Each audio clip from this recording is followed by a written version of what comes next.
마태복음 12장에서 바리새인들과 예수님 사이의 긴장감이 점점 고조되어 가는지를 우리가 살펴보았습니다. 안식일에 밀 이삭을 먹고 손 마른 사람을 고치신 일을 시작으로 바알세불 논쟁이 이어지죠. 그들은 예수님이 귀신을 쫓아내시는 놀라운 기적을 보고도 바알세불을 힘입어 귀신을 쫓아낸다 라며 성령의 역사를 비난했습니다. 이에 대해 예수님께서는 성령을 거스르는 죄는 사하심을 받지 못한다 라는 엄중한 경고를 하십니다. 그런데 이제 오늘 본문이에요. 38절. 그때에, 그러니까 그때예요. 그때. 이게 다 이제 연결돼요. 그때에 서기관과 바리새인들이 다시 나타나서 이번에는 보세요. 선생님, 우리에게 표적을 보여주시죠? 라면서 요구합니다. 방금 전까지 저거 파리들의 대왕 저거 악마의 힘을 빌려가지고 귀신 쫓아내는 거지 저거. 이래놓고는 그때에 이제 더 몰려와요. 서기관하고 바리새인들 같이 몰려와가지고는 선생님, 우리에게 표적을 좀 보여주시죠? 이러고 있어요. 여러분, 이게 말이 됩니까? 예수님의 기적을 귀신의 일이라고 할 때는 언제고 이제 와서 표적을 달라니요. 말씀을 통해 알 수 있는 사실은 표적을 구하는 삶이 나아가야 할 방향입니다. 표적에 머물러 있을 수 없습니다. 나아가야 될 방향이 있는데요. 두 가지로 함께 살펴보도록 하겠습니다. 첫 번째, 보여달라고 하는 사람들입니다. 보여달라고 하는 사람들. 38절입니다. 그때 서기관과 바리새인 중 몇 사람이 말하되 선생님이여 우리에게 표적 보여주시기를 원하나이다. 참으로 교묘한 요구이죠. 선생님이라고 높이면서 정중하게 부탁하는 것처럼 보이지만 실상은 그 속에 숨은 의도가 담겨 있습니다. 요 숨은 의도, 악한 의도, 요 숨은 동기. 요거 주님이 요거를 다루세요. 요거. 바로 앞에서 예수님께서 성령의 능력으로 눈멀고 벙어리 된 사람을 완전히 고치시는 놀라운 기적을 행하셨음에도 불구하고 또 다른 표적을 요구하고 있는 것입니다. 이들은 왜 이런 요구를 하는 걸까요? 진정으로 예수님이 메시아인지를 알고 싶어서일까요? 아닙니다. 그렇지 않습니다. 이건 저도 알고 여러분도 알고 다 알아요.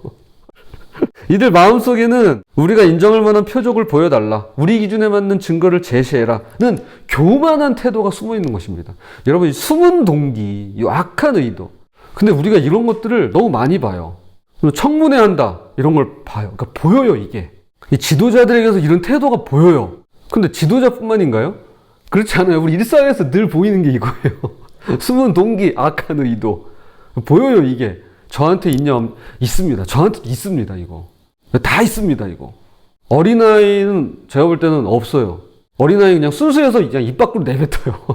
자, 그런데 예수님의 대답이 놀랍습니다. 39절, 예수께서 대답하여 이르시되 악하고 음란한 세대가 표적을 구하나 선지자 요나의 표적밖에는 보일 표적이 없느니라. 악하고 음란한 세대라는 강한 표현을 쓰십니다. 여기서 음란하다는 육체적 부도덕을 말하는 게 아닙니다. 이는 하나님과 언약 관계에 있으면서도 실제로는 자신들의 전통, 기준, 그리고 자기 의를 하나님보다 우선시하는 영적인 불륜 상태를 의미합니다. 그러니까 하나님보다 더 중요한 게 있는 거예요. 근데 그게 전통, 기준, 자기의, 내 생각, 내 경험, 내 고집, 내 성격, 내 기분, 이게 제일 중요한 거예요. 바리새인들은 하나님을 남편으로 모신 신부 같은 존재였으나 정작 하나님의 아들 예수님께서 오셨지만 알아보지 못하고 자신들만의 기준을 고집했습니다. 이것이 바로 영적 간음인 것이죠. 그래서 예수님은 요나의 표적 외에는 보여줄 것이 없다고 하십니다. 요나의 표적이란 예수님의 십자가 죽음과 3일 만에 부활을 가리키죠. 다른 어떤 화려하고 눈에 보이는 기적이 아니라 죽음을 이기시고 부활하신 놀라운 사건이야말로 궁극적인 표적이라는 것입니다. 이어서 예수님은 더 충격적인 대조를 제시하시는데요. 니느웨 사람과 남방 여왕의 이야기, 요거 우리 잘 아는 솔로몬과 스바 여왕의 이야기를 하시면서 이 세대를 책망하십니다. 니느웨 사람들을 보십시오. 그들은 이방인이었습니다. 하나님 믿지 않아요? 근데 요나의 설교를 듣고 회개했습니다. 그들에게는 특별한 표적이 주어지지도 않았습니다. 기적이 일어나지도 않았어요. 기적이 일어났다면 회개해서 심판당하지 않았다는 거예요. 그저 하나님의 말씀을 듣고 믿었습니다. 심지어 보여달라고도 하지 않았습니다. 바리새인들은 지금 보여주세요 그래요. 보여봐. 자, 그런데 니느웨 사람들은 그러지도 않았습니다. 남방 여왕은 어떻습니까? 과거 사비안 왕국, 오늘날 예멘 지역의 스바 여왕은 솔로몬의 지혜를 듣기 위해서 아라비아에서 예루살렘까지 무려 2,400km나 되는 먼 길을 마다 않고 찾아왔습니다. 그래서 성경에 보면 땅끝이라고 표현되어 있어요. 워낙 머니까, 그 당시에는 워낙 멀어서 땅끝이라고 표현한다고요. 그녀도 보여달라고 하지 않았습니다. 오히려 자신이 직접 찾아왔습니다. 그런데 지금 요나보다 더 큰 솔로몬보다 더 큰 이가 바로 여기 있음에도 불구하고 표적을 보여달라고 요구하는 것입니다.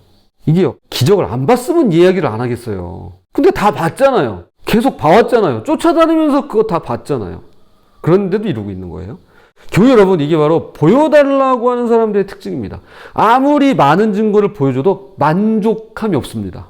그런 노래 기억나는 세상을 보며 사람을 볼 때 만족함이 없어. 그 만족함이 없어요. 왜냐하면 그들이 원하는 것은 진리가 아니라 자신들의 입맛에 맞는 만족이기 때문입니다. 내 입맛에 맞아야 돼요. 니네 사람들에게는 회개하는 마음이 있었습니다. 남방 여왕에게는 지혜를 구하는 겸손이 있었습니다. 그런데 바리새인들과 이 세대에게는, 우리에게는 그런 것이 없을 때가 있어요. 그저 보여달라, 증명해달라면 요구만 있을 뿐이죠. 혹시 우리도 이런 태도를 갖고 있지는 않을까요? 하나님께 이렇게 해주시면 믿겠습니다. 저렇게 해주시면 순종하겠습니다. 라고 말이죠. 회개하는 마음과 지혜를 구하는 겸손함으로 주님께 나아가시는 우리가 되었으면 좋겠습니다. 자, 두 번째로, 더 달라고 하는 사람들입니다. 자, 보여달라고 하는 사람들이 있고요. 더 달라고 하는 사람들이에요.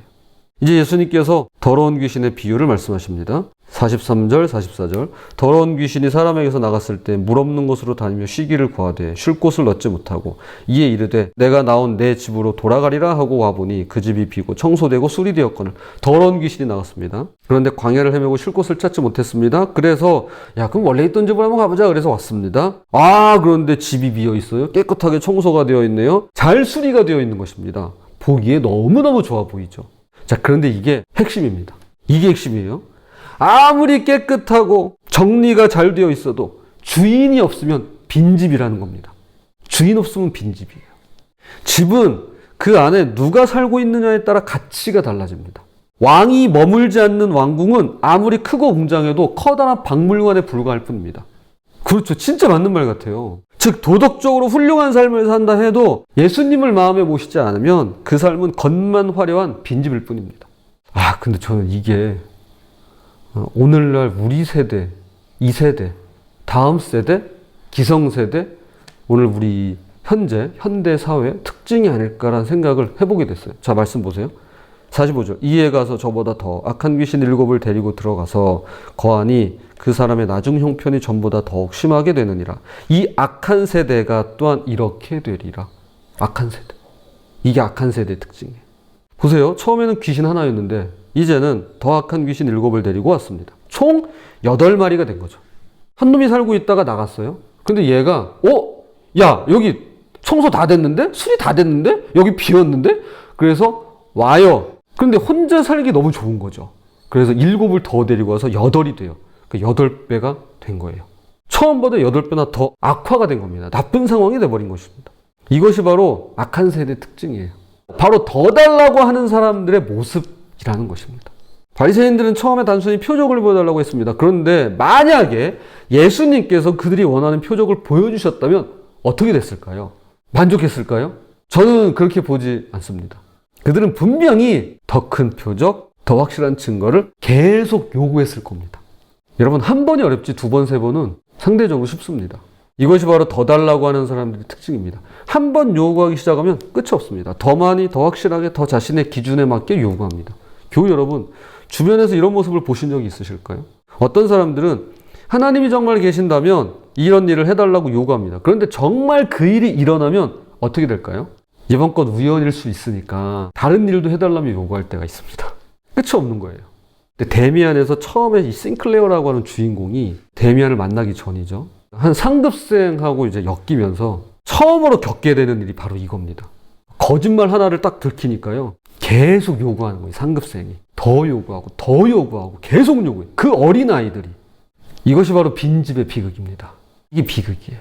나쁜 것만 제거하고 좋은 주인을 모시지 않는다면 결국 더 악한 것들이 들어와서 차지하고 마는 것이죠. 우리도 조심해야 합니다. 보여달라는 요구가 더 달라는 욕심으로 발전하지 않도록. 또 혹시라도 나는 지금 빈집이 아닌가 조심하셔야 됩니다.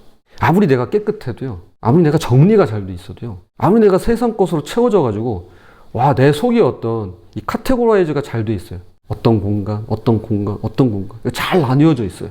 그러니까 정리를 잘한 거죠. 그래도요, 주님이 안 계시면 그건 빈집입니다. 그래서 여기 지금 악한 귀신이요, 놔두지 않습니다. 요걸 주의하시고 조심하시고 경계하시는 우리가 되었으면 좋겠습니다. 자, 이제 말씀 결론을 맺으면서. 자, 그렇다면 이 악순환에서 벗어나는 길은 뭘까요? 자, 바로 그때입니다. 46절. 예수께서 무리에게 말씀하실 때에 그의 어머니와 동생들이 예수께 말하려고 밖에 섰더니 이 타이밍이 과연 우연일까요? 자, 지금 한참 이런 이야기들, 말씀들을 하시는데 그때 가족들이 나타난 거예요. 보여달라고 하는 사람들과 더 달라고 하는 사람들에 대한 경고를 마치지 바로 그 순간에 예수님의 일가족이 찾아옵니다. 그런데 예수님의 반응이 완전히 다릅니다. 49절 50절. 손을 내밀어 제자들을 가리켜 이르시되 나의 어머니와 나의 동생들을 보라. 누구든지 하늘에 계신 내 아버지의 뜻대로 하는 자가 내 형제요 자매요 어머니이니라 하시더라. 여기에 모든 답이 들어있는 것 같아요. 보여달라고 하는 사람들과 하나님의 뜻을 행하는 사람들 사이에 차이가 있습니다. 보여달라고 하는 사람들은 자신들이 원하는 증거를 요구하지만 하나님의 뜻을 행하는 사람들은 하나님이 원하시는 일을 한다는 겁니다. 또한 더 달라고 하는 사람들과 가족이 되는 사람들 사이에 차이도 있는데요. 더 달라고 하는 사람들은 끝없는 욕심으로 결국 더 비참해질 뿐이지만 가족이 되는 사람들은 하나님의 사랑으로 하나가 되어서 진정한 만족을 누리게 되는 것입니다. 계속해서 체험을 받을 수 있는 거예요. 이것이 바로 오늘 제목이에요. 표적에서 가족으로. 예수님은 표적 요구의 악순환을 끊어내십니다. 그리고 우리를 하나님의 뜻으로 하나님의 진정한 가족으로 만들어 가시는 거예요. 그러니까 표적을 구한다? 그러면 그것은 결국에서 지향하는 바가 어디냐? 마침내 궁극적으로 가족이 되는 거예요. 표적을 구하는 바리새인들, 서기관들과 맨 마지막 가족. 아, 이 절묘한 조화. 표적에서 가족으로 놀라운 전환이 일어나는 겁니다. 혈연관계를 넘어서 이익관계를 넘어서 조건과 요구를 넘어서 하나님의 사랑 안에서 하나 되는 새로운 가족을 구성해 주십니다. 부디 보여달라고 더 달라고 요구하며 표적만 구하는 빈집 같은 삶이 아니라 하나님의 뜻을 행하는 가족과 교회를 만들어 가시고 성령 안에서 이루어 가시는 저와 여러분이 되시기를 주님의 이름으로 부탁을 드립니다.